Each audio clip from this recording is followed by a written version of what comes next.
Comment ça va la santé? Rapport. Eh ben viens, on va te soigner.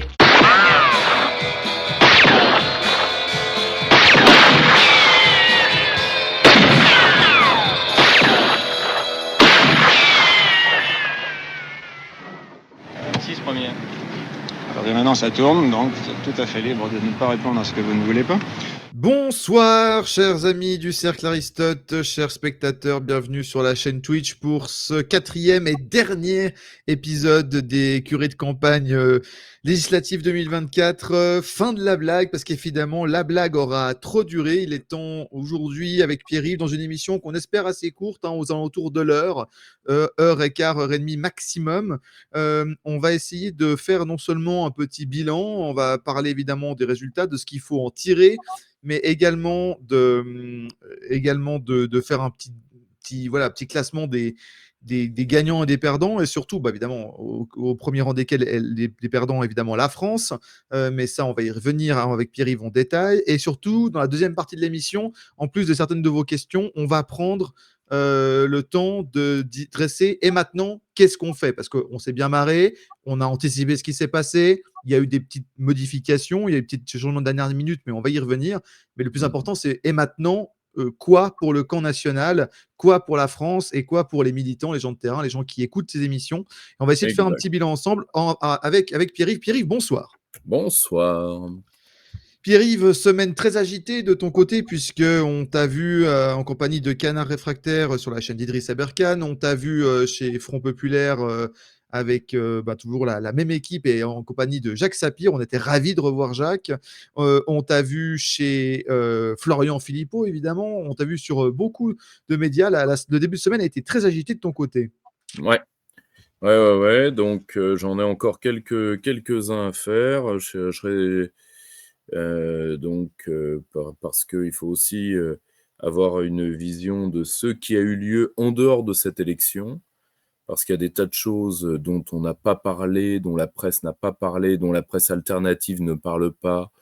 Et là, il y a un côté monstrueux de... Vous savez que les Français vont, quand ils auront terminé de rigoler avec la victoire à 75 députés de Mélenchon, quand ils en auront fini avec ça, ils se seront rendus compte que nous avons une escalade en Ukraine qui repart sur une affaire de bombardement, que l'Arabie Saoudite a fait savoir aux Occidentaux, aux Européens particulièrement, que le gel des avoirs russes se paierait cash et que par une revente des avoirs détenus par l'Arabie Saoudite et par les autres BRICS, ce qui veut dire l'Europe coulée à terme et méritée pour le vol de diligence qu'elle a fait. Je rappelle que les Américains, eux, risquent beaucoup moins. 1, parce que c'est les Américains. 2, parce que les quantités d'avoirs russes qu'ils ont saisis, les geler, c'est une chose, mais les saisir, la quantité des avoirs saisis par les Européens, ils sont comme une mesure.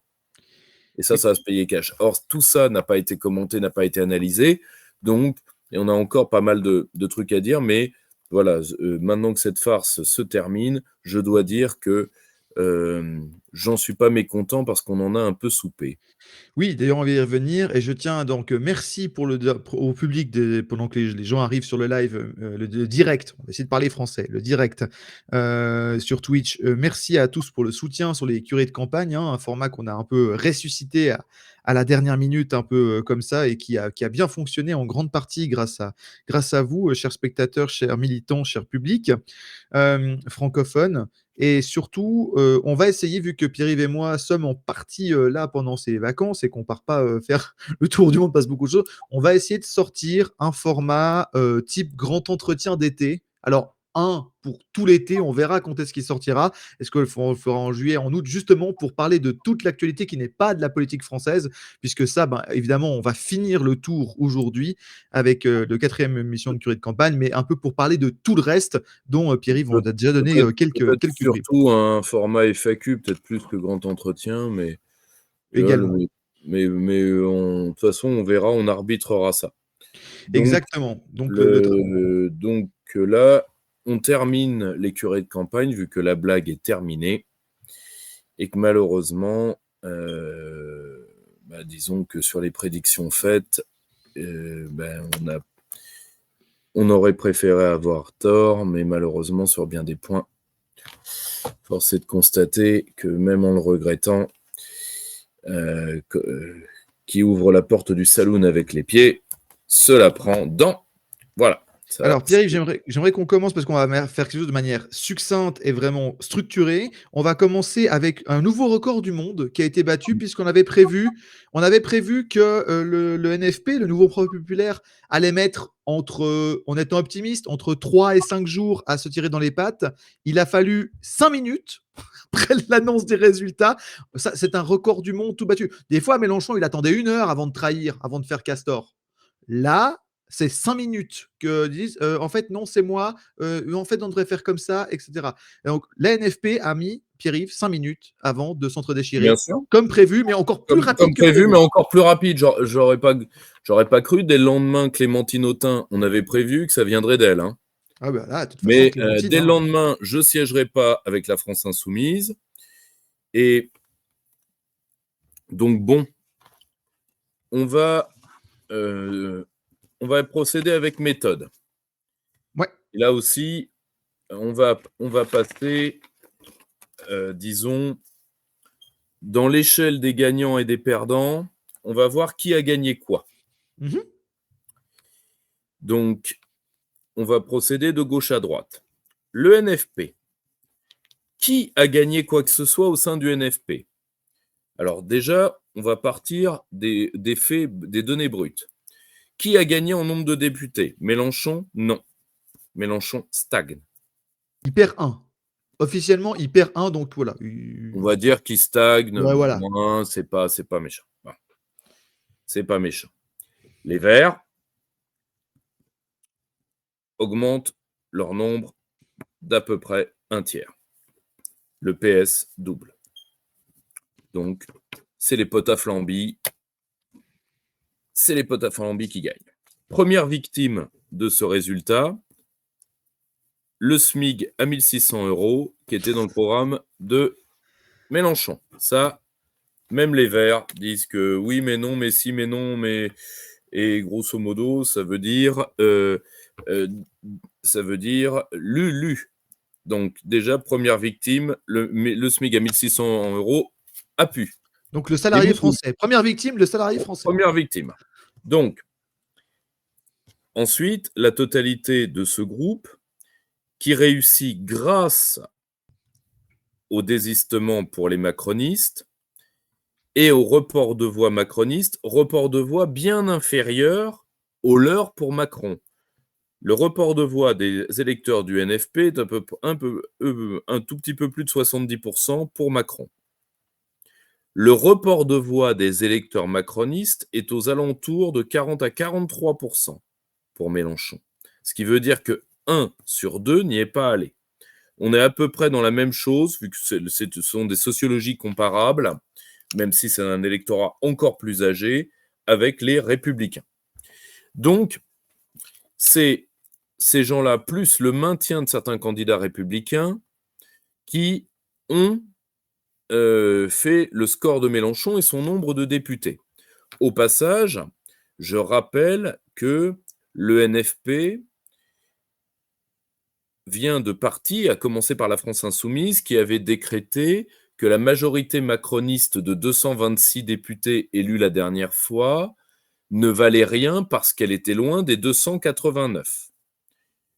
La majorité mélenchonienne, la minorité du NFP, vu que c'est une minorité au sein du Parlement, même si elle est conséquente, ce qui est indiscutable, est encore plus loin que la majorité macroniste à laquelle Mélenchon déniait sa légitimité.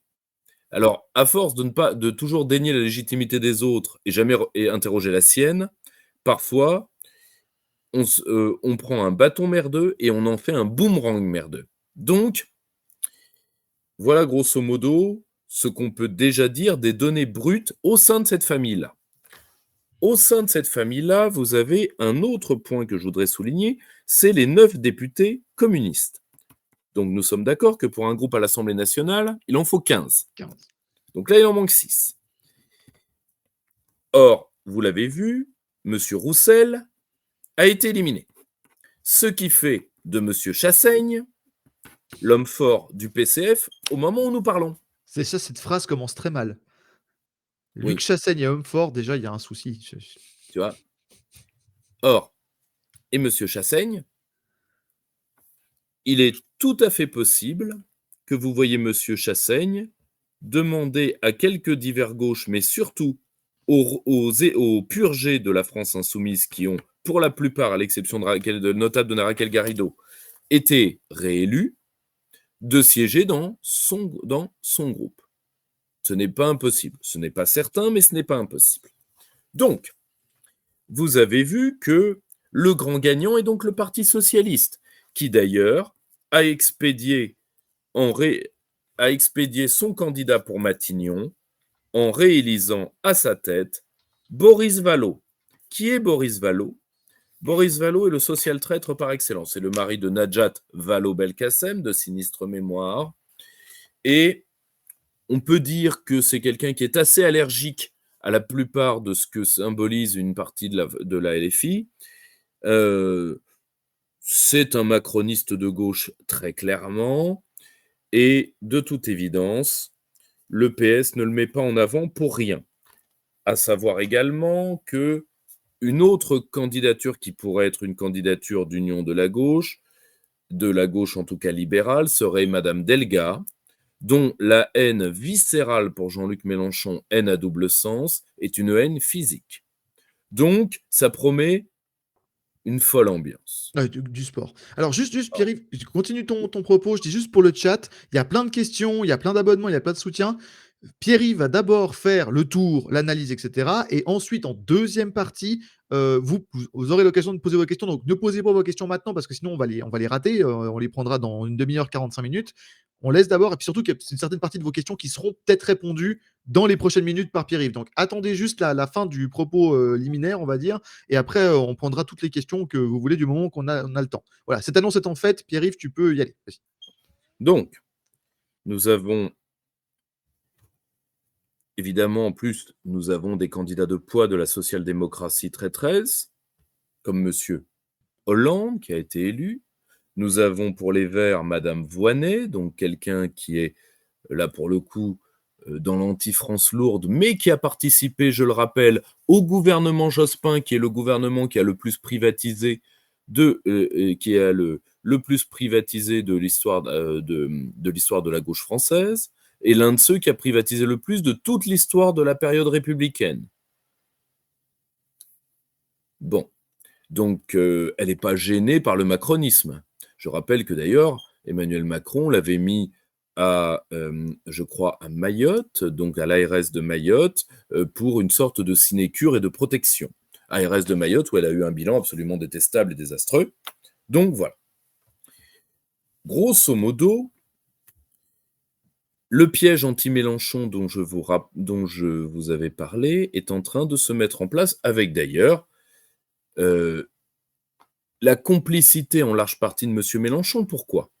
Parce que la violence de ses troupes, le fait qu'il menace les gens, là on a vu des appels au meurtre d'une indigéniste qui s'appelle Vaz ou Vas, peu importe, qui est une des amis de ses clans, là un autre qui demande que l'égorgement en des Français, bon très bien. À la fois la violence de ses troupes, la vacuité de ses menaces. Par exemple, M. Quatennens, qui est passé de fils prodigue de Mélenchon à petit propagandiste maintenant qu'il n'est plus rien, appelle à marcher sur l'Élysée. Je lui souhaite bien du courage, car je rappelle que pour faire des grèves générales, pour bloquer les routes, etc., eh bien, il faut déjà peser beaucoup plus dans la classe ouvrière que ce que pèse la France insoumise, qui est avant tout un électorat de profs et surtout de retraités de l'éducation nationale, et pour beaucoup de professions du théâtre ou de salariés protégés de grands groupes, c'est-à-dire que des gens qui, s'ils se mettaient tous en grève en même temps, le pays n'est pas bloqué, le pays ne s'en rendrait pas compte. Il y a d'étudiants. Même chose. Oui, c'est ça, mais donc, c'est-à-dire la stratégie Terra Nova aura eu raison de Mélenchon. Monsieur Ruffin étant réélu, l'opération Ruffin peut continuer. Donc, car de toute façon, la coalition de la gauche, pour espérer pouvoir peser sur la présidentielle de 2027, soit ils rejoueront le jeu de l'unité comme une alliance, un cartel électoral, une dot, quoi, si vous préférez. Ils supporteront encore la présence de Mélenchon, soit ils utiliseront les 2 ans qui viennent pour l'éliminer s'ils estiment en avoir les moyens. Or, le premier ennemi de Mélenchon là-dedans, c'est lui-même. Parce que maintenant qu'il a le boulet de l'antisémitisme au pied, et pas à tort d'ailleurs, parce que si lui ne l'est pas, et je suis persuadé qu'il ne l'est pas, son électorat ne l'est pas en large majorité, une part de son électorat l'est de toute évidence. Hein, que vous le vouliez ou pas, quand vous dites nous voulons la Palestine, au passage ça veut dire que la France ne vous intéresse pas, mais nous voulons de la Palestine, du Jourdain à la mer, ça veut dire que ceux qui étaient là dégagent, que vous l'acceptiez ou pas. Donc, ils ont des raisons de penser que vous leur êtes hostile. Que votre point de vue puisse être fondé ou s'expliquer, peu importe. Et ça, il va le garder au pied. Et d'ailleurs, comme ces troupes en rajoutent des couches, ça va devenir un running gag. Ça va être pour lui l'équivalent. Le 7 octobre sera pour lui le détail de Jean-Marie Le Pen. Or, Mélenchon ressemble à Le Pen père sur bien des points. À une différence près, Le Pen père a réellement été ouvrier. Et j'ai pas d'affection pour Le Pen père. Mais lui, il n'est pas un fils de haut fonctionnaire colonial devenu prof, puis sénateur socialiste. Pendant des décennies, et qui n'a pas bougé une oreille quand il était au Sénat. Il a été, quoi qu'on pense de lui, un fils d'un marin pêcheur tué sur une mine allemande, marin pêcheur de chalutier, mineur de charbon.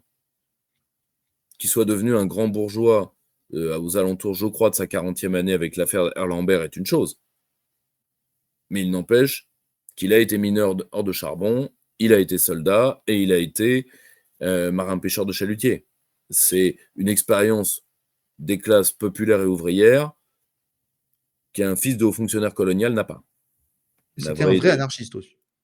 C'est un anarchiste de droite, Le Pen. Voilà. Si tu veux, Parce que Mélenchon, il fait voter des anarchistes de gauche pour lui, mais il n'est pas anarchiste lui-même. Ah non, il appartient à la gauche autoritaire, d'ailleurs. Et d'ailleurs, c'est ce qui lui est reproché, parce que depuis le front de gauche, il a accepté des structures réticulaires.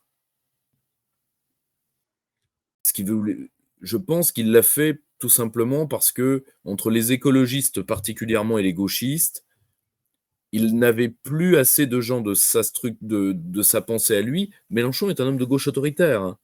Quand il était au fait de son pouvoir au sein des structures du nouveau parti socialiste, au fin des courants du PS où il était et où certains il a dominé, vous aviez un commissaire politique derrière chaque élu. À partir du front de gauche, je ne dis pas qu'il sera molli, je pense qu'il n'a plus les moyens de ça. Et c'est pour ça qu'il essaye de reprendre la main, mais avec des logiques beaucoup moins efficaces, qui le conduisent à devoir faire des purges publiques, y compris à devoir tuer Corbière. Chien fidèle. Enfin, si tu veux, Belle et Sébastien, La chèvre et le légionnaire, quoi. Enfin, Boulet-Bill. Boulet-Bill, tu vois, et alors ensuite, moi j'attribue beaucoup au rôle de Bompard ça, mais je pense que Corbière ou d'autres aussi ont vu l'arrivée entre autres de Chikirou et maintenant de quelques autres du même type comme, disons, un raidissement autoritaire. Ce qui est tout à fait classique de quelqu'un qui ne veut pas lâcher la rampe alors qu'il devrait être dans une optique de succession. Et à chaque fois, après, sans vouloir le défendre, et d'ailleurs ni même à l'accabler, j'essaye d'expliquer, il y a un point aussi qui peut expliquer ce comportement autoritaire, c'est qu'à chaque fois qu'il a préparé sa succession, ça a maudit la personne sur laquelle c'est tombé. De la Pierre, mort. Quatennens, out. Du moins out pour l'instant. Or, Corbière a été dans une position proche, mais pas tout à fait. Donc, maintenant, ces gens lui en veulent à mort et Il vont a de une toute cible. façon peser contre lui. Il a une cible. Il a une cible et comme en plus il va en rajouter et ces hommes vont en rajouter, ça va devenir l'équivalent du détail de Le Pen. Je rappelle que les 2 fois où on reparle du détail après le détail, c'est Le Pen qui en parle lui-même. Donc, après, Mélenchon a diabolisé les hommes et les femmes qui aimaient la France pendant des décennies, donc je ne vais pas pleurer sur ce qui lui arrive. Il est accusé d'antisémitisme avec une bonne part de mauvaise foi, c'est vrai, mais il y a de véritables antisémites dans son électorat, dans ses cadres et même dans ses députés aujourd'hui. Voilà.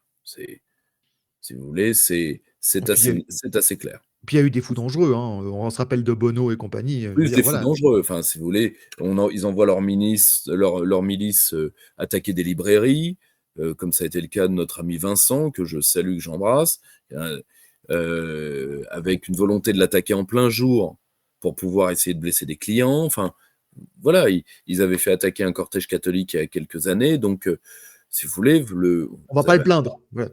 si vous voulez, ces gens-là ne sont pas à plaindre. Et ce qui va leur arriver, parce que je pense La Macronie a un plan pour eux. la Macronie a un plan pour eux. 2, ils sont ouverts comme la porte des étoiles, c'est-à-dire que tapin, c'est aussi une profession. Alors, j'ai infiniment plus de respect pour les femmes qui sont contraintes de le faire. Hein. Le tapinage électoral, pour moi, est quelque chose d'absolument infect. Or, bon. Donc, résultat, arrive ce qui doit arriver.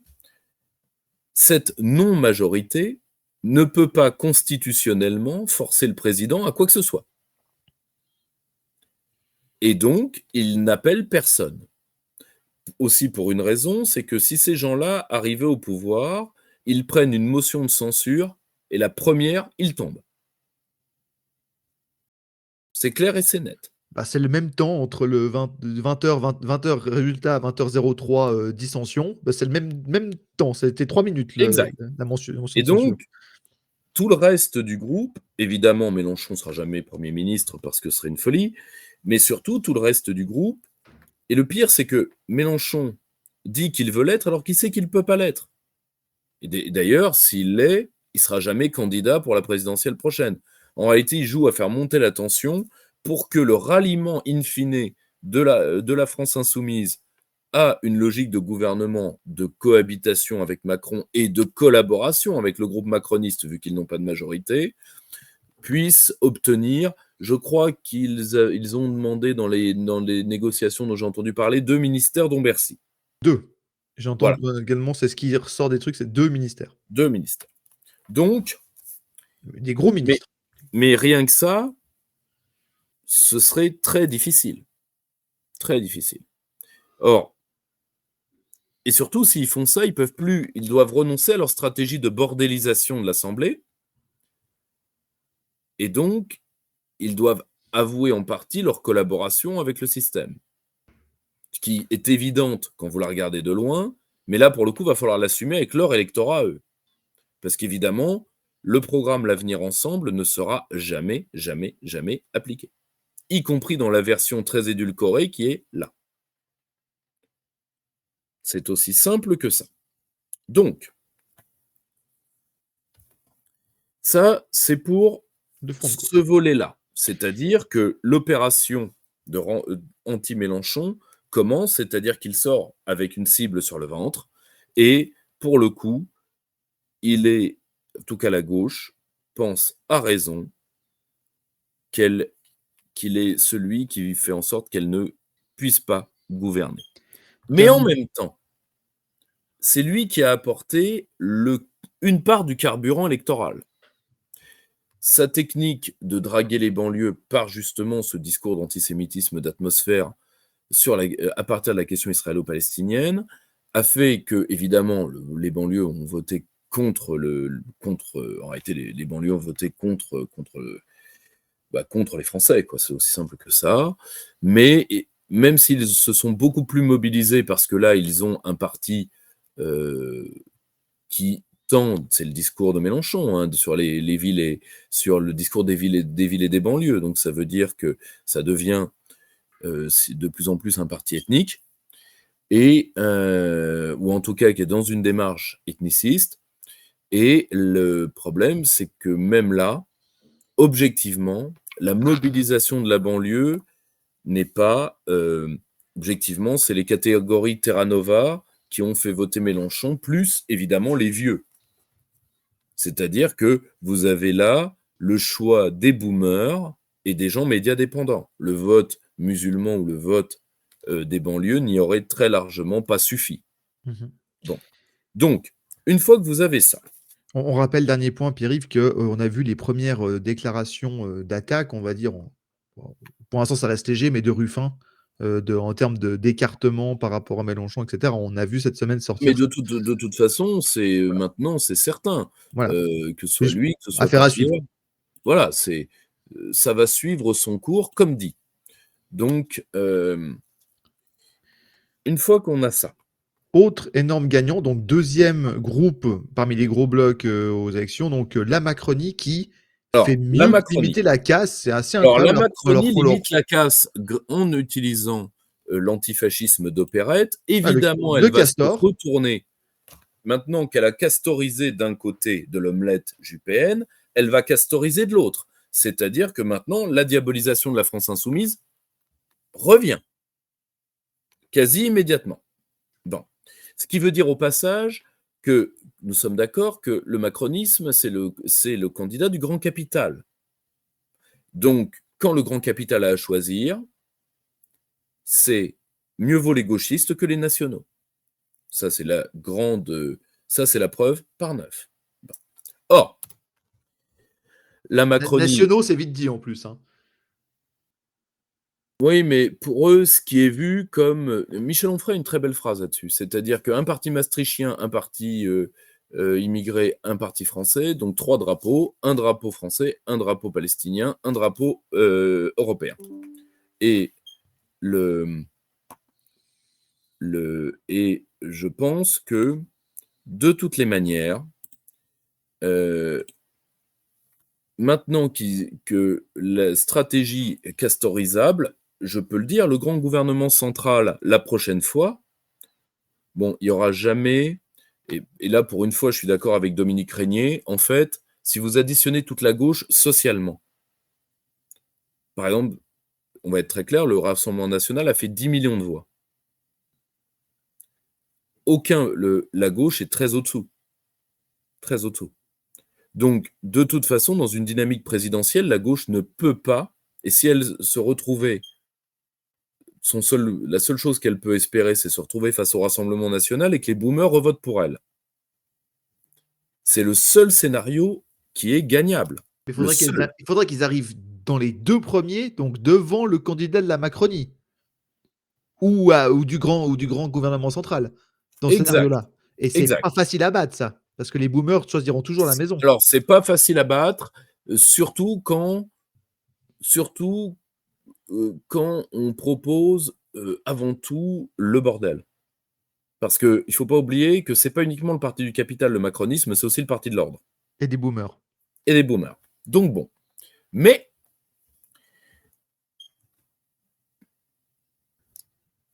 premier effet pour Renaissance, enfin pour En Marche, pour Renaissance, Renaissance a maintenant un chef, Gabriel Attal, qui a pris ses distances de manière assez vive avec celui qui se prenait pour son grand frère, tout simplement parce que il n'en a... parce qu'il a failli être le fusible de toute cette opération, et comme il a réussi à sauver certains des sièges par ces manœuvres d'appareil, et on viendra pour les conséquences en termes de régime tout à la fin, hein, parce que on finira par le grand perdant qu'est la France. Hein. Oui. Mais Gabriel Attal, s'il est intelligent, il va faire un pas de côté pendant quelques mois pour pouvoir reprendre une partie du centre droit. Lui, il s'en sort très très bien, Gabriel Attal. Hein. Attention, il s'en sort très, très bien attention. Comme il a pris des mesures de centre droit pour être d'une logique de printemps républicain, il est marginalisé par rapport à ses anciens amis de gauche.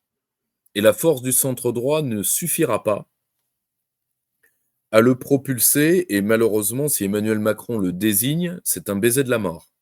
Donc ça va pas être si évident que ça pour lui. S'il est intelligent, il doit faire un pas de côté pour essayer de revenir en essayant d'avoir regauchisé son image, en termes de gauche libérale du moins.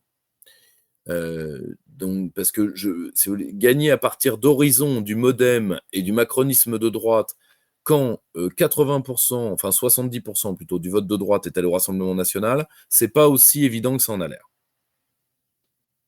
Donc bon, il n'est pas dans une si bonne posture, il est dans une bien meilleure posture que le deuxième prétendant, qui est Monsieur Philippe, qui lui, même s'il flotte encore parce qu'il est sur le petit bouchon de liège qui est Horizon, malheureusement, il est politiquement de plus en plus déplumé, physiquement aussi d'ailleurs. Mais après, il était mort le soir de la dissolution, hein. Il est ressuscité, hein. Mais ressuscité. Enfin, le problème, c'est que la sortie du caveau se voit, hein, de plus en plus. Mais le souci, c'est que pour lui, rebondir va être très compliqué parce que la bordélisation par une gauche qui est maintenant socialement minoritaire et qui se comporte de plus en plus comme une secte, l'agacement vis-à-vis de ces gens va aller de plus en plus, non pas vers le centre droit classique ou les LR, mais vers le Rassemblement national. Donc, reprendre ce vote-là va être très compliqué, va être très, très, très compliqué. Par contre, Pierrick, juste, oui. je remercie, il y a alors non, j'aime pas t'interrompre, mais il y a Duc de Savoie qui a offert 20 subs à la communauté, 20 abonnements qui ont été offerts, au monde par Duc de Savoie. On le remercie bien chaleureusement, c'est énorme, 20 subs pour une chaîne de notre Merci. taille, donc merci Merci beaucoup, camarade. Pierre-Yves, tu disais? Donc, si tu veux, mais attention, la gauche libérale va porter, qui doit avoir un candidat, et ce candidat, pour l'instant, rien n'indique qu'il puisse en changer par rapport à Raphaël Glucksmann. Après, c'est ce que j'ai dit chez Idriss, le veut-il? Parce qu'il me fait penser terriblement et furieusement à Jadot. C'est le même genre. Jadot, vous vous rappelez de Jadot quand même? Il Ah était au oui! Parlement européen, mais après au Sénat. Et Bien lui, il sûr! adorait être à Bruxelles. Il était suivi par des tas de petites nanas d'ONG écolo. D'ailleurs, beaucoup de gens disent qu'il ne fait plus carrière parce que justement, un MeToo aurait très bien pu lui revenir dans la tronche. Je n'en sais rien. C'est ce que disent les écolos of the record. Et pour l'instant, vu qu'il n'y a rien, personne n'a... En tout cas, moi, je l'accuse de rien. Je vous dis juste comment le clan Sandrine Rousseau se vante à peu près partout quand vous les croisez de l'avoir écarté. Or, Glucksmann, c'est un vrai cosmopolite dans le pire des sens du terme, c'est-à-dire c'est cette version dégénérée du cosmopolitisme nobiliaire qui était le roi mon cousin, et là c'est mon ghetto de riche, mon amour, tu vois. Ce qui est absolument infect. Mais Glucksmann est aussi quelqu'un dont on peut interroger la liberté de mouvement. Entre le Rwanda, qui est pour moi ce qu'il a fait de plus grave, la Géorgie, parce que beaucoup de gens dans les réseaux, disons, qui ne sont pas russophiles, mais qui sont plutôt russo à plat ventriste, parce que la russophilie n'est pas un crime, se soumettre à la Russie en est un, comme se soumettre à n'importe qui. Ne souligne que la Géorgie pour pouvoir passer à l'as le Rwanda, parce que là, ça concerne la France, et que la France, c'est pas leur business. Le problème, c'est que parmi eux, il y a des anciens parlementaires français. Il faut quand même arrêter. Or, à un moment, le patriotisme français leur a quand même permis de faire chauffer la marmite pendant 20 ans. Donc, il faut quand même avoir un peu de respect. Donc, le problème... Dans le chat, on dit rien de français chez cet homme-là. De Glucksmann? Ah, ça, Ouais. c'est sûr. Je lis le chat. Non, mais il me fait regretter son père. Et ça, je ne lui pardonnerai jamais. C'est fort. Ça, c'est fort. Je ne lui pardonnerai jamais. M'avoir fait... Ah non. Parce que son père, je suis obligé de l'admettre, a écrit au moins 2 vrais livres. La cuisinière et le mangeur d'hommes, et surtout le discours de la guerre. même si j'ai toujours suspecté, et comme j'ai lu leur correspondance que mon ami Pierre-Guillaume m'avait fait lire, j'ai toujours suspecté Dominique Deroux d'y avoir mis plus que la main. Donc, ce qu'il faut bien avoir en tête, c'est que si Glucksmann le veut, il en a largement les moyens, et lui, pour le coup, il peut rallier facilement le macronisme de gauche. Pourquoi ? Parce qu'il est une radicalisation du macronisme. Make Macron great again. C'est-à-dire, mais oui, c'est-à-dire de faire un Macron plus Macron que Macron. Hein, le boomerisme dans son stade de dégénérescence ultime. Salamé, Bon. première dame. We want that. Ah bah surtout, ça va être vachement sympa, la cérémonie à l'Élysée avec Beau Papa. On aura peut-être une retransmission visioconférence de Soros, s'il est encore de ce monde, ou un bouquet de fleurs avec marqué tous mes vœux de bonheur avec une gerbe marquée Alexander Soros, le fils de son père. Donc, ça va être folklore à mort. Donc, bon, youpia. Donc, Une petite pensée pour Léa Salamé qui, quand même, doit tous les soirs, revient à la maison et voit la tête de Glucksmann sur son canapé. Oh, si tu veux, moi, je me Il permets. y a des raisons de boire, quand même. Il y a des raisons de boire. Ouais. Ensuite, bon, je me permettrai pas ça après. Bon. Je pense que lui doit être content de la trouver elle sur son canapé, parce que bon, c'est pas la plus laide du paf de loin. Donc, le problème, c'est que il est l'arme absolue anti-Mélenchon. Il est plus jeune, il apparaît plus ouvert, il a les réseaux libéraux avec lui, il ralliera très facilement le centre droit à quelques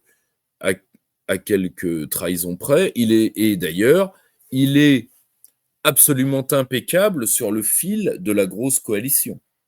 Nous allons y venir. La stratégie d'En Marche va être évidemment United Colors of bande de traîtres. Quelle est la seule partition jouable pour liquider, pour écarter définitivement la LFI, et c'est Do, Ré, Mi, Fa, Sol, La, Si, l'Europe. Bon. Or, même si la France insoumise a s'est énormément déshabillée de ce qui faisait l'intérêt de son programme, elle est encore suspecte. Alors vous me direz, est-ce que ça suffira ? Si elle est républicain, on va être très simple. Hein. Vous avez 577 députés, nous sommes d'accord ? On va regarder ce que ça fait la majorité, ouais. Bah, c'est simple, la majorité absolue, elle est 289. Ouais. Donc, mais vous avez... Comment avoir 289 ? C'est ça qu'on va regarder maintenant. Bien sûr, vous avez... C'est très simple. Sur les 577, vous avez 143 RN. En tout, et avec les ciotistes. Donc, d'accord. Donc, reste 434.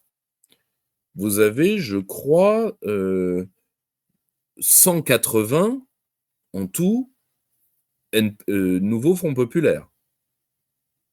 Peux-tu vérifier, s'il te plaît ? Oui, non, c'est ça. C'est à peu près dans ces eaux-là. 180, 181, 182 par là autour. Donc, mettons, allez, avec les divers gauches, quelques régionalistes qui peuvent être de gauche, 185.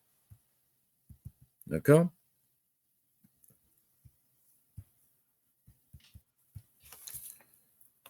Hop. Donc, nous reste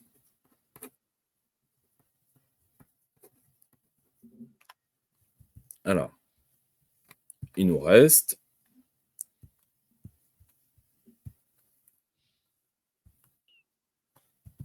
à peu près 250 députés. Vous me direz, ça veut dire que c'est inatteignable. Donc, ça veut dire que aucun scénario ne serait possible. Si, parce qu'une partie de la grosse coalition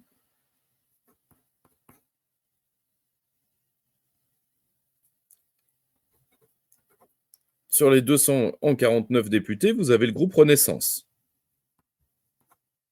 Vous avez les régionalistes, etc. Et vous avez les républicains. Une cinquantaine d'élus, hein, les républicains non ciotistes. Non ciotistes. Eh bien, il suffit de faire imploser les 180 de Mélenchon, car je vous rappelle que sur les 180, vous en avez 105 au moins qui ne sont pas de la LFI. Mmh. Donc les écolos, les Les glucksmanniens, écolos, les socialos. les communistes, ceux qui sont les écolos, les communistes et surtout les socialistes, et les virés de chez Mélenchon. Et là, ça fait une majorité. Bah là, mis bout à bout, On a 300 députés. vous avez 300 députés. Mis bout à bout. Unité de color of vente de traître. Exact. Et c'est le seul cas où vous en avez un. Alors évidemment, si vous ralliez un des deux autres blocs, mais je vois pas pourquoi le Rassemblement national ferait cette folie de pactiser maintenant, alors que Marine Le Pen est l'une des grandes gagnantes de ce scrutin, pour des raisons que nous allons voir. Mais c'est le seul scénario où il y a quelque chose. Tout le reste prendra une motion de censure à tel point que certains élus de la LFI demandent un serment au groupe Renaissance de ne pas leur envoyer une motion de censure. Alors, premièrement, déjà, un serment parlementaire, je le dis, ça n'existe pas en droit parlementaire à ma connaissance. Non, Ce mais n'était surtout, pas ma spécialité en droit public, mais surtout à la Macronie, quoi, je veux dire. je pense que, sincèrement, vous allez vous la mettre sous le bras. Donc, une fois qu'on sait tout ça, on arrive au dernier bloc. Le Rassemblement national va à la fois gagner de l'argent, a augmenté substantiellement ses députés, échappe au pouvoir, ce qui le met en position de challenger premier pour 2027. Ça, c'est le Parce meilleur que scénario pour eux, hein. C'est incroyable c'était qu'ils aient dit le ça. Alors, ça aurait été le meilleur scénario s'ils avaient encore eu plus de députés. Oui, bah, bien sûr. Et aussi, ils ont vu quelles étaient leurs principales faiblesses, qui étaient des faiblesses de recrutement et qui étaient une faiblesse qui... Alors, je parle de faiblesse corrigeable. Parce qu'il y a une faiblesse qui n'est pas corrigeable, qui est que le Rassemblement national ne veut pas se plier à la logique de la Ve République. Il veut des débauchages, il ne veut pas de coalition. Voilà. Alors vous me direz, oui, mais Ciotti. Ciotti, c'est pas nécessairement, c'est pas une coalition en soi. C'est juste une légère dot électorale qui avait pour but de sauver Ciotti lui-même avant tout, et certains de ses lieutenants. Et jamais il n'y aura d'accord de coalition. D'ailleurs, il n'y a pas d'accord de programmatique. Et en plus, il ne peut pas en avoir, vu que les partis qui sont proches de certaines des idées de l'électorat, et plus des cadres malheureusement du Rassemblement national, n'ont jamais été conviés à quoi que ce soit. Bon, très bien. Marine Le Pen est l'une des grandes gagnantes, pour ces trois raisons. Elle a fait voir certaines faiblesses de son parti en campagne, et elle a aussi fait voir que un autre point qui est sur la notion de barrage, que nous allons voir dans la conclusion qui arrive. Un vainqueur léger, enfin qui n'est pas un vainqueur, mais qui est un non-perdant, c'est les Républicains. On les attendait plus morts que ça. Et en réalité, maintenant, vous voyez ce que c'est le poids d'un parti comme le Parti radical. Parce qu'en réalité, le Parti radical a couru à travers la vie politique française alors que c'était un canard dont on avait coupé la tête des décennies avant. Les Républicains se dessinent comme ça, et donc là, vous voyez le poids de l'enracinement de territoire type sénatorial et le poids de l'enseignement à des régions, d'ailleurs, poids souligné par la reconduction de Laurent Wauquiez comme chef du groupe parlementaire.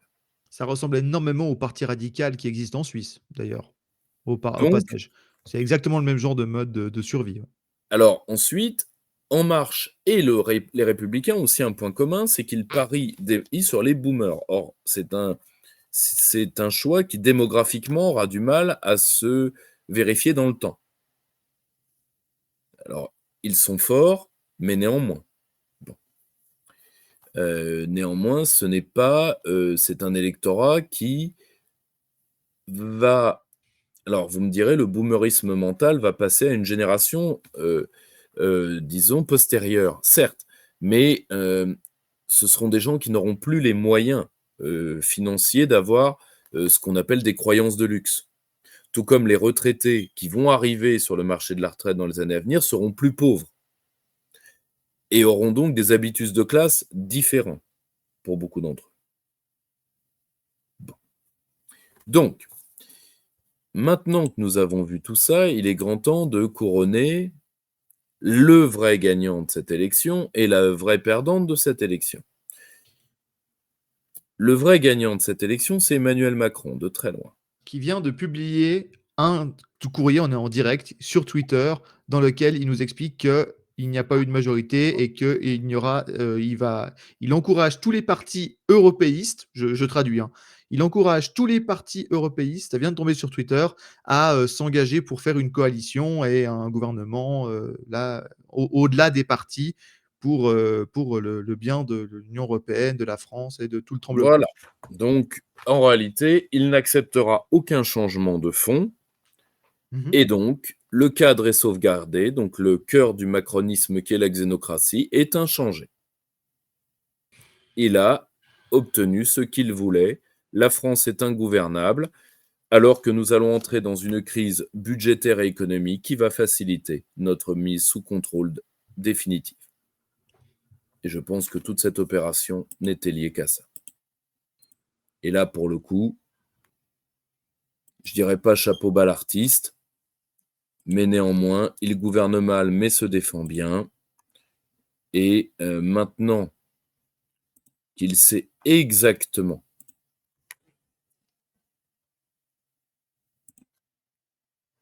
que ce genre de manœuvre peut toujours marcher, on n'est pas à l'abri qu'il en tente une ou deux autres d'ici la fin de son mandat. Ensuite, tentera-t-il quelque chose pour se maintenir au pouvoir après? Le problème avec cet homme, c'est que Le pire est toujours certain. c'est que le pire est toujours possible en tout cas. Et pour une fois, j'y suis pour rien. Et le pire est toujours possible. 2, il n'a pas de surmoi, donc il peut tout oser à cause du caractère erratique de sa personne. Voilà. Donc, Donc, grand gagnant, il avait prévu tout en avance avec son cabinet et tout s'est passé à peu près comme prévu. tout au passage, ce que je vous ai dit, ce n'est pas Bruno Roger Petit, le grand conseiller, ça reste Alexis Collère. Hein, Bruno Roger Petit, ce genre d'opération est totalement, pour qui connaît le personnage, en dehors de ses possibilités. Certainement plus d'hommes de Publicis ont dû jouer là-dedans, mais certainement pas Bruno Roger Petit, qui est un homme dont la seule particularité est son extraordinaire souplesse, vu qu'il s'est débarrassé de son échine il y a bien longtemps, vu qu'elle l'empêchait de ramper. Est-ce que Donc, c'est Alexis Collère qui va avoir la main sur le prochain gouvernement? en tout cas, alors, sur le prochain gouvernement, Si tant est qu'il arrive relativement rapidement, non, parce qu'il peut y avoir des non, il peut pas avoir la main. Ce sera nécessairement une coalition qui arrivera aux affaires. Donc, il aura la main si c'est dans la partie macroniste de la coalition en question, mais pas autre chose. Et maintenant, la grande perdante, c'est la France. Comme d'hab, ça change Comme pas. d'hab. Voilà. Pourquoi? Pour 3 raisons essentielles. La première, c'est que vous venez d'assister à un vol de démocratie qui portait un nom dans le temps, ce qu'on appelait les apparentements sous la 4ème République, qui était fait contre le Parti communiste, mais surtout contre les gaullistes. Et quand vous voyez les élections, qui étaient pourtant à la proportionnelle à l'époque, qui ont été faites par les apparentements, vous avez exactement le même type d'élection que vous avez là. Donc, vous avez un sentiment de dégoût général, c'est-à-dire une vaste remontée de fausse d'aisance et une course à la gamelle absolument débectante. Le visage de la vie politique française par rapport au caractère, disons, très... Comment dire? Par rapport au caractère très net et très... comment dire, pas bon enfant, mais disons très protocolaire de la passation de pouvoir qui a eu lieu à la Chambre des communes, fait que certaines vies politiques, parce qu'elles sont redevenues souveraines, sont aussi redevenues plus adultes. Là, si vous voulez, c'est Il est tout à fait normal que ce qui a le libre arbitre d'un jardin d'enfants, ce qui est le cas de l'Assemblée nationale française, vu que l'Assemblée nationale française n'a plus aucun rôle réel parlementaire depuis longtemps, il est tout à fait normal que quand on a l'autonomie au sens strict, autonomos, d'un jardin d'enfants, eh bien qu'on finisse par se comporter comme un jardin d'enfants. Bah, quand la cantinière du jardin d'enfants, c'est Gérard Larcher, on est foutu, hein. Là, pour le coup, je pense en effet que l'inflation alimentaire va nous frapper de plein fouet, mais quand la pionne, c'est Mathilde Panot, je pense en effet que là, pour le coup, je trouvais déjà les aventures de Titeuf un peu nulles quand j'étais gamin, mais maintenant, quand je vois ça, elles me manquent. Or, le système des apparentements, il faut que vous le sachiez, la 4ème République en est morte au moins autant que du conflit algérien. Parce que le système des apparentements verrouille définitivement le système et fait que aucun vent frais ne peut venir régler les problèmes de l'heure. Donc, la seule échappatoire, c'est la violence. Croyez bien que je ne le souhaite pas, mais c'est un constat. Vu que les apparentements, c'est très simple, c'est sauver le gamelarisme au détriment du parlementarisme historique. Mais vous me direz, celui-ci était déjà moribond, donc de toute façon. Ça, c'est le premier point qui fait que la France est grande perdante. Deuxième point, c'est que une violence politique, particulièrement d'extrême gauche, dans des tournants parce que là maintenant vous avez des phrases génocidaires qui sont des appels génocidaires qui ont été lancés par des proches de la France insoumise,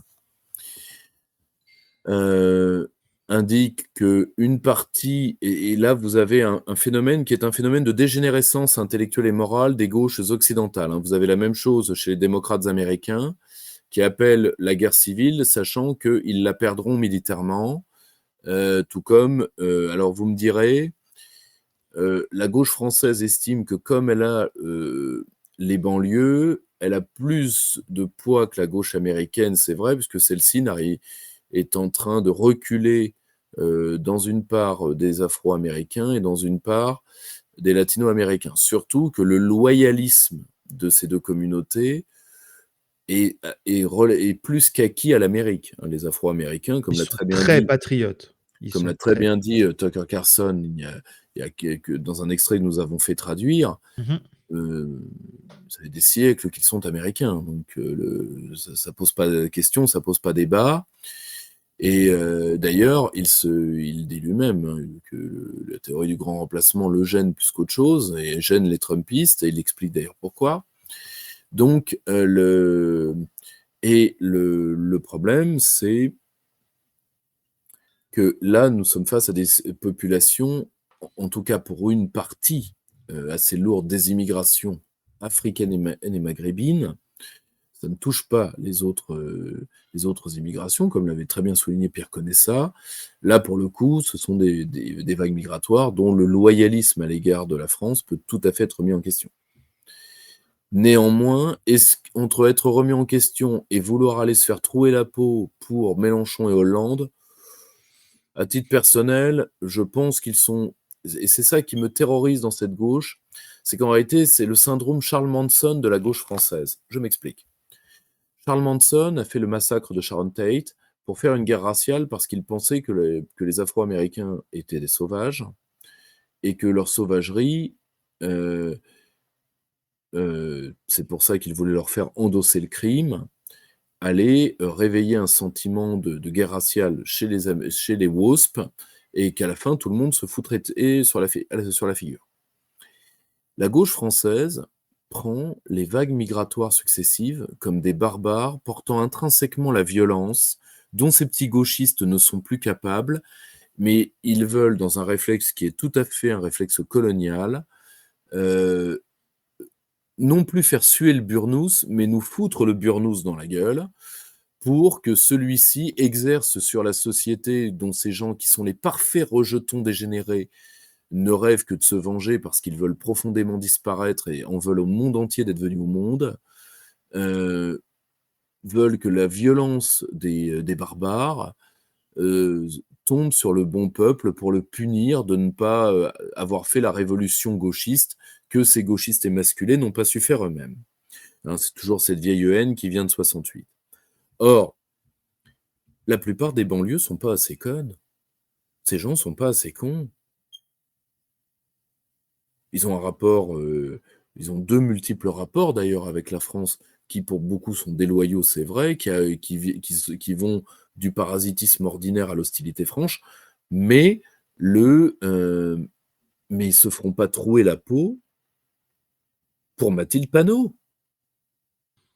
Donc, or, c'est un reliquat de la gauche coloniale, c'est-à-dire que finalement, c'est toujours des sauvages et il y a toujours besoin d'un homme de gauche et de la gauche morale pour donner un surcroît d'âme. C'est la nouvelle controverse de Valavoïde, si vous voulez. Et rappelez-vous, la controverse de Valavoïde, c'est est-ce que les Indiens ont-ils une âme ou pas? Une discussion théologique. Et bien là, c'est est-ce que les banlieues ont-elles une âme? Oui, si elles ont la nouvelle gauche, la gauche américaine, le PS et Mélenchon comme berger. En réalité, c'est une gauche pastorale du nouveau troupeau de brebis. Bon, mais le problème... De la religion des droits de l'homme. Comme évangile, la religion des droits de l'homme et des minorités. La seule chose, c'est que le but à la fin, n'oubliez pas que pour tout berger, le but à la fin, c'est la tonte. Est-ce que les banlieues vont se laisser tondre par Mélenchon? Là-dessus, M. Mélenchon ne fait que prendre la suite mitterrandienne, vu qu'il adore Mitterrand, il a une dévotion pour la mémoire de Mitterrand, il ne fait que prendre la suite de messieurs Bianco et Drey. Et d'ailleurs, M. Drey doit regarder ces anciennes créatures avec un peu d'étonnement, vu que lui avait voulu les rallier par la francophobie, mais comme la francophobie aujourd'hui se double d'un antisémitisme souvent, eh bien, Julien Drey est puni par là où il a péché. Une lecture attentive de Pierre-André Taguieff aurait pu lui éviter bien des déconvenues. Donc, ça, c'est le deuxième point, donc le pourrissement général. Et le troisième point qui fait la défaite de la France, c'est que la xénocratie maintenant peut parachever sa campagne de destruction. Comment va-t-elle le faire? C'est très simple. Emmanuel Macron va tellement écœurer les Français de ce qui reste de la 6e République, parce que nous ne sommes déjà plus depuis longtemps dans la 5e, vu que je vous rappelle que les 2/3 des articles de notre Constitution ont déjà été détruits, ont déjà été vidés de leur substance. Donc, la prise de pouvoir définitive par Bruxelles fait que nous sommes dans une république fantoche que nous appellerons la 6e République, et donc il faudra faire la 7e. Eh bien, la 7e, ce sera la 6e Empire, qui n'est rien de plus que la caricature de la 4e, c'est-à-dire la main de l'étranger. Et donc, les Français participeront peut-être même à mettre le dernier clou dans leur cercueil, c'est-à-dire en détruisant les restes institutionnels de la 5e République, qui était l'un des seuls gages de la stabilité politique de notre pays. Voilà ce que j'avais à vous dire ce soir. J'ai une question merci Pierre-Yves, j'ai une question de Dracomade. Que pense Pierre-Yves de l'intégration de 2 députés en bon rapport avec le cercle qui ont intégré l'Assemblée nationale? Ils feront d'excellents députés. Guillaume Bigot comme Maxime Amblard feront d'excellents députés. Ils seront un petit peu seuls, mais... Après, c'est au moins ça. On va voir comment ils le feront. Voilà. Et on va voir qui ils prendront comme conseiller ou autres. On verra. On va commencer à prendre quelques questions qu'il y avait dans le chat. Il y a notre ami Mister Cupcake qui disait, c'est Mélenchon qui disait que les Français de souche sont un problème pour la France. Oui, bien sûr. Le problème, c'est que maintenant, cette haine ethnique qui fleure bon, les indigènes de la République et autres, est décomplexée, ce qui est assez normal d'un parti qui est de plus en plus un parti ethnique. Après, je pense sincèrement que ça se paiera. Ça se paiera parce que, pour une raison qui est très simple, un candidat de centre droit qui arriverait, sans le caractère le nom maudit Le Pen, mais nous serions tous obligés de voter pour lui contre, si vous voulez, la Macronie, elle a au moins l'obligeance de ne pas appeler à égorger nos enfants. Bon, ce que font certains proches de la France insoumise aujourd'hui. Bon, donc la prochaine fois, ils se prendront le barrage inverse dans la gueule. Hein. Faut pas qu'ils rêvent. Hein. Faut pas qu'ils rêvent. La situation est maintenant bloquée. La grande synthèse qui pose une question. Question, doit-on craindre davantage Macron ou les instincts mauvais de l'anti-France de gauche? Le problème, c'est que en réalité, c'est les deux faces d'une même pièce. C'est ça le problème. C'est les deux faces d'une même pièce. N'oubliez pas que la seule différence, il n'y a aucune différence sociétale entre le macronisme et les hommes de Mélenchon. En réalité, vu ce qui est en train de devenir la France insoumise, son utilité, on va différencier le cas de la France insoumise et de la gauche. La gauche libérale et le macronisme, c'est la même chose. Or, et la France insoumise a une utilité pour l'un et pour l'autre. La France insoumise a une utilité pour la gauche libérale qui est une utilité de rabatteur. Rabatteur des collabeurs et collaborettes qui vont faire le malheur des leurs, hein, parce que et en même temps, d'immobiliser des catégories dont les intérêts de classe objectifs, je pense particulièrement à la petite fonction publique, seraient de voter pour des partis patriotes. D'ailleurs, vous avez de plus en plus de profs qui se posent la question. Et de l'autre côté, son utilité pour le macronisme, qui est, une gauche libérale qui a englobé le centre droit, c'est d'être un épouvantail qui permet de rallier l'électorat de droite en disant « c'est moi ou c'est les rouges ». C'est aussi simple que ça. Alors qu'en réalité, si vous additionnez les deux, la LFI et le macronisme, eh bien, vous obtenez la France des privilégiés. C'est-à-dire, privilégiés au sens premier, privata lex, c'est-à-dire ceux qui ont un droit en dehors du droit commun. C'est-à-dire qui? La haute fonction publique, qui est sur cette ligne-là, les salariés protégés des grands groupes, qui est sur cette ligne-là, le lumpen prolétariat, qui est donc l'ennemi du prolétariat travaillant qui, lui, vote Rassemblement national,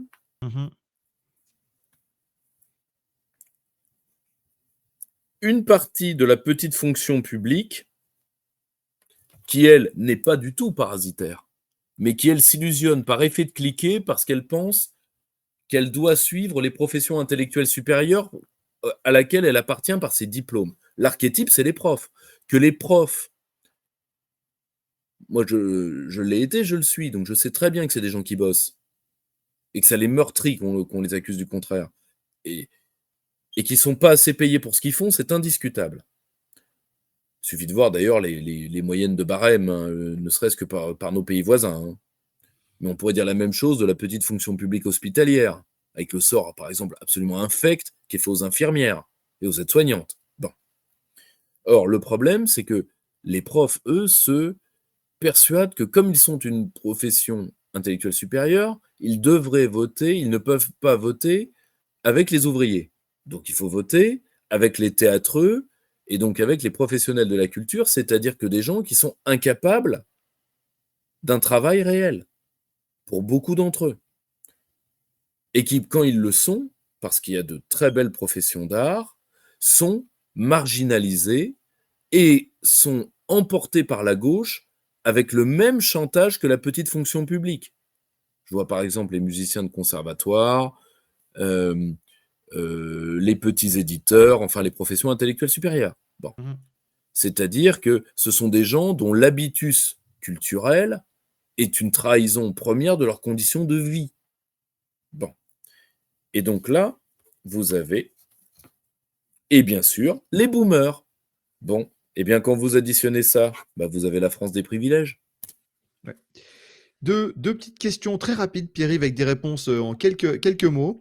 Première question de Rastagoldo qui s'inquiète beaucoup. Si Macron, je lis la question, si Macron décide de remettre le septennat pendant son mandat, est-ce qu'on peut le garder 14 ans de plus?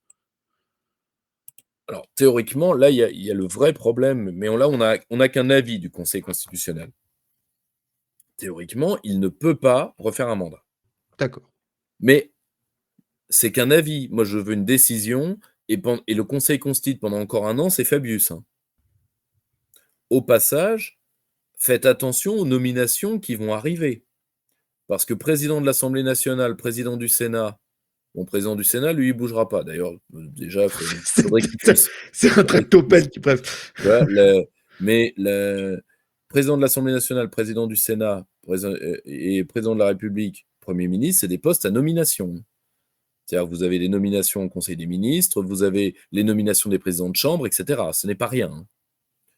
Donc il y a du fric derrière. Il n'y a pas de changement de ligne, mais il y a du blé. Donc ça va être l'heure de la moisson, quoi. Ouais, donc on va suivre ça. Et deuxième petit point, de nouveau réponse très rapide, c'est notre ami Wuntering qui pose la question. Une pensée pour Nicolas Dupont-Aignan qui n'aura pas eu son 8e mandat.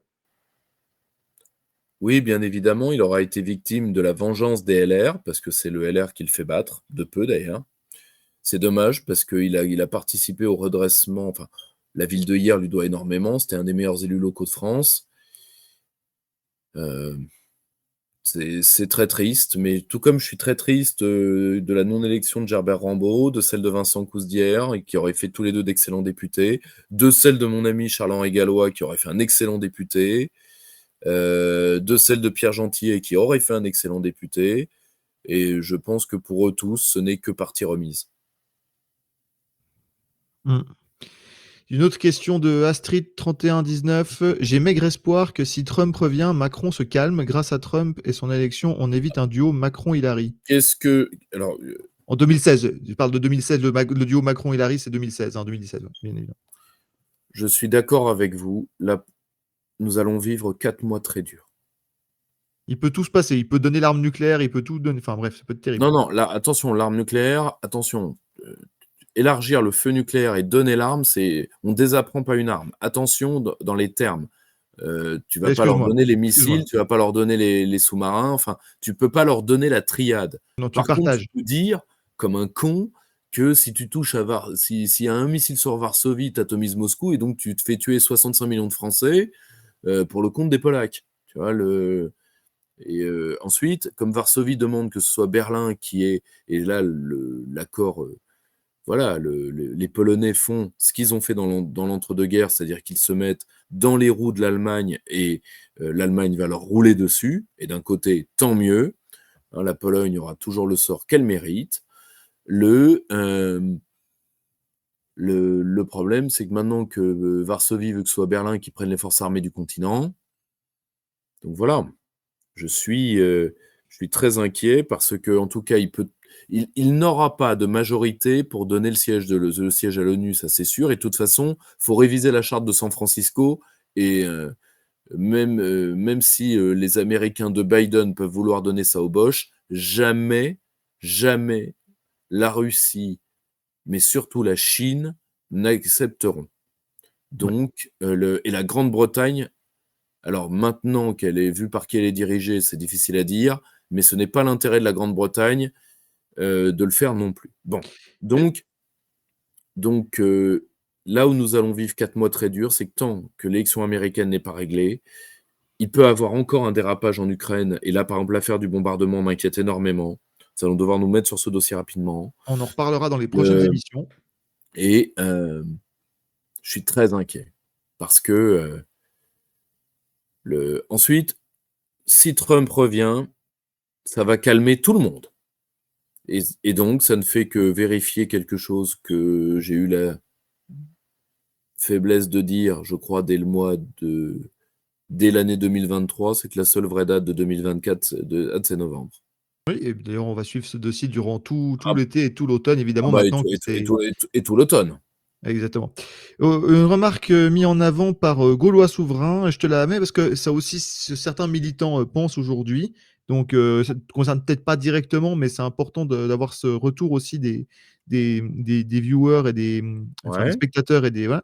Il dit, le Gaulois Souverain, le gros problème est que les candidats du RN nous ont fait honte, comme Le Pen en 2017, par exemple, lors de son débat.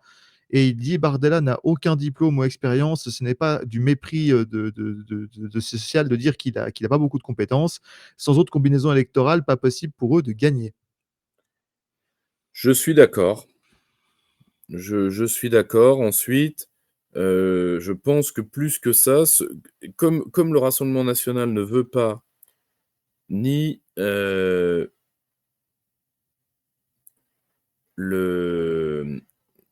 ne veut pas euh, ni faire de coalition, ni lever des fatwas et des vieilles haines, bah, quand vous en êtes là, bah, arrive ce qui doit arriver, c'est que vous pouvez pas mettre des candidats lourds politiquement, en tout cas, qui arriveront à faire le job partout. Donc à la fin, vous prenez le tout venant. Voilà. Il y avait une théorie, alors je sais pas à quel point c'est, conspirationniste ou autre, on n'est pas là pour juger de ça, c'est pas notre boulot. Mais il y avait une théorie qui disait que, il y a aussi pas mal de bourdes et de types de candidats qui ont été mis en avant pour justement éviter de se retrouver avec un score, potentiellement trop élevé et Non, là pour le coup, je comprends une partie d'ailleurs des hommes de euh, je fais que relayer des trucs qui ont été écrits, hein. Là, pour le coup, c'est pas un avis personnel, hein. comment dire? Ouais. Comment je vais te dire ça? Est-ce qu'on fait exprès de mettre en Mmh, valeur, c'est des que candidats la qui sont pas au niveau, autant quoi? une partie du clan, d'ailleurs ça s'est vu que c'est Bruno Bilde une partie du clan de Marine Le Pen et c'est pour ça que Gilles Penel, qui a fait l'opération, dite l'opération Matignon, a démissionné. Hem, le le le problème, comment dire?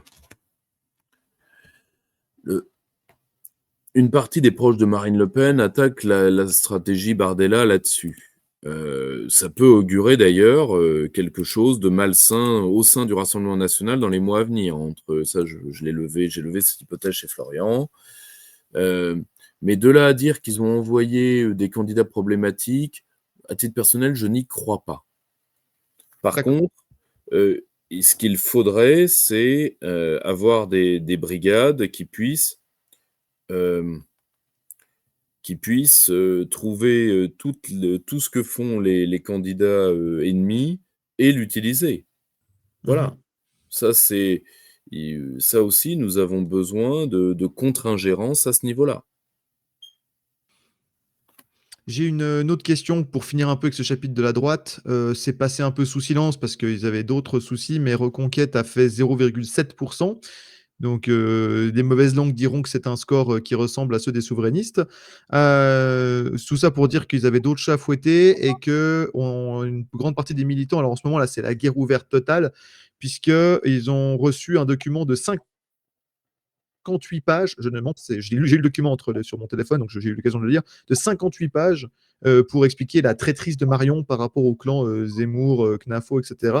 Donc là, est-ce que c'est acté? Est-ce que c'est la fin de Reconquête officielle? Voilà, Ah, c'est. ils vont avoir quand même le financement public, donc bon, il y a encore quand même un peu d'argent quand même, hein, Il y a qui encore va quelque chose à tomber. gratter? Ensuite, ça aurait été beaucoup mieux pour le Rassemblement national qui a un gouvernement Bardella et que celui-ci se plante. Après, est-ce que c'est la fin de Reconquête? Pas sûr. Est-ce que c'est la fin d'Éric Zemmour? Comme politique, je ne sais pas, ce n'est pas impossible du tout. Je pense par contre que ce sera pas la fin de la carrière nationale de Sarah Knafo. Ça, je pense.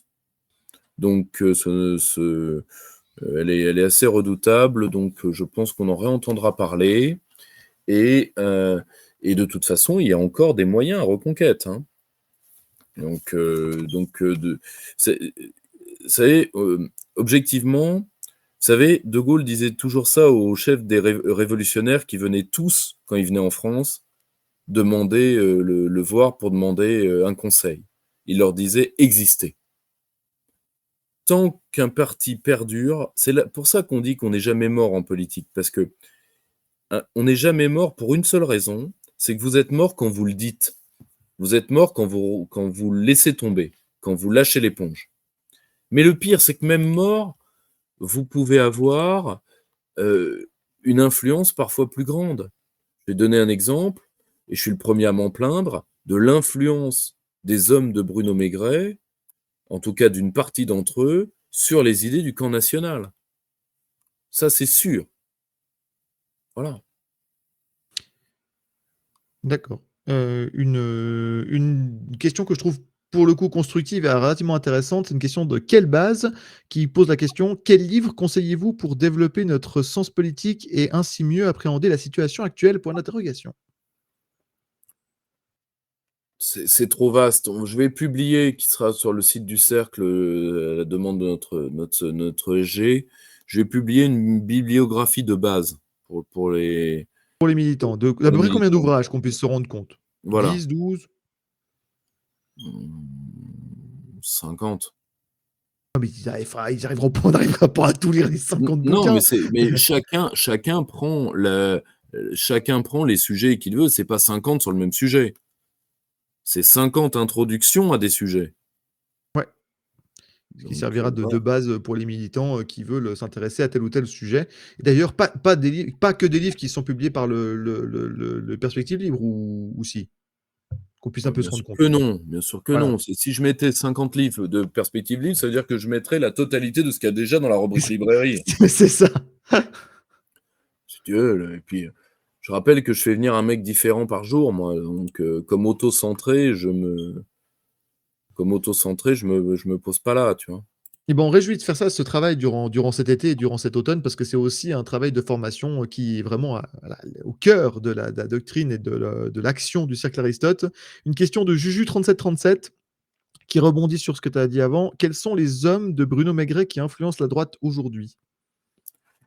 Alors, Est-ce qu'il y en a ou pas? Est-ce qu'on a le droit de le dire, premièrement? Est-ce que voilà, bah, si vous voulez, il y en je a, bah, lis c'est la simple, question. hein, déjà Philippe Ollivier, hein, qui est la principale cheville ouvrière du marinisme aujourd'hui, maigretiste. Vous avez dans les médias alternatifs le règne et les soubresauts, enfin le règne et l'influence de plusieurs coteries.